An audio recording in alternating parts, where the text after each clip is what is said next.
Why does it feel like the more money you make, the less money you actually have? You work harder, earn more, maybe even get promoted, but somehow you're still stressed when rent hits, your credit card balance keeps creeping up, and payday never feels far enough away. If that sounds familiar, you're not bad with money, you're stuck in a cycle almost no one talks about.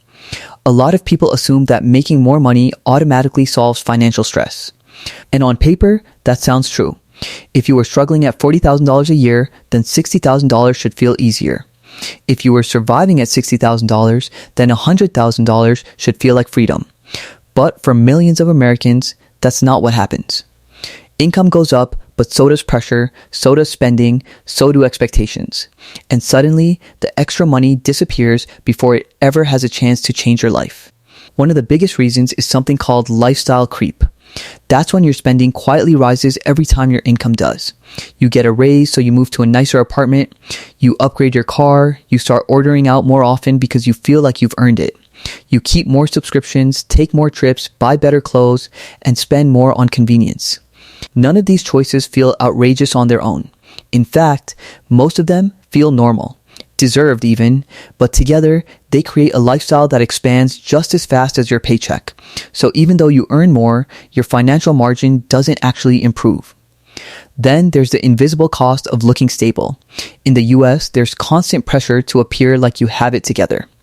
A reliable car, decent clothes, dinners out, birthday gifts, holidays, weddings, social events, streaming services, gym memberships, upgraded phones, these aren't always luxury expenses anymore. They've become part of what people see as a normal adult life. And the truth is, a lot of people are financing that normal life with debt. So even when you're making more money, you may still feel broke because a big piece of your income is already promised away before the month even begins. Another reason is that higher income often comes with higher fixed costs. People don't just spend more randomly, they commit more. And fixed costs are what really trap you. A more expensive lease, a larger mortgage, private school tuition, a car payment that lasts 6 years. Once those bills become part of your life, they don't care if you're tired, stressed, or trying to save. They show up every month demanding to be paid. That's when higher income starts to feel less like freedom and more like maintenance. And let's talk about taxes, inflation, and the cost of living. Because sometimes you're not imagining it, you really are making more and still falling behind. In many parts of America, rent has soared. Groceries cost more. Insurance costs more. Childcare can feel like a second mortgage. Medical bills can wipe out months of progress. So when people say, you make good money, why are you struggling? They ignore the reality that earning more in today's economy doesn't always create breathing room. Sometimes it just helps you keep up. But there's another layer to this that's more emotional than mathematical.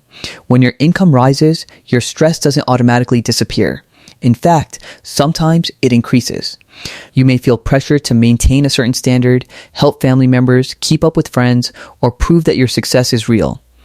You may have grown up with financial insecurity and now use spending as a way to feel safe, accomplished, or in control. So the issue isn't always that you don't make enough. Sometimes it's that money is being used to manage emotions, identity, and pressure, not just bills. Credit cards make this even worse because they blur the line between what you can afford and what you can access. And in America, easy access feels like affordability. If the monthly payment fits, people say yes. If the card swipes, people assume it's manageable. But debt creates a fake version of wealth. It lets you live ahead of your income for a while until interest charges start eating the future you were trying to build. That's when high earners can look successful on the outside and still feel financially suffocated in private. So if you earn more and still feel broke, what does that actually mean? It usually means your income grew, but your systems didn't. Your habits didn't. Your awareness didn't. More money only helps when it has a job.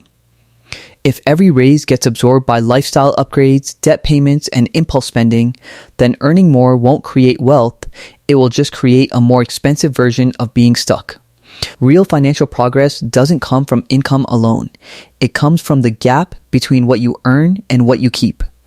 That gap is where peace lives. That gap is where emergency funds are built, debt gets paid off, and options begin to appear.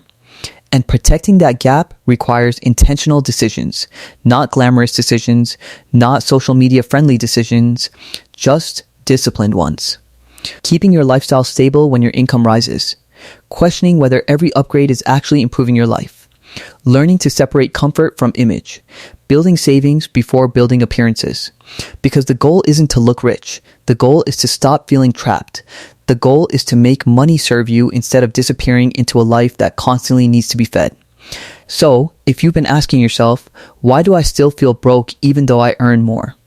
Here's the answer. It's not just about how much money comes in. It's about how much pressure goes out.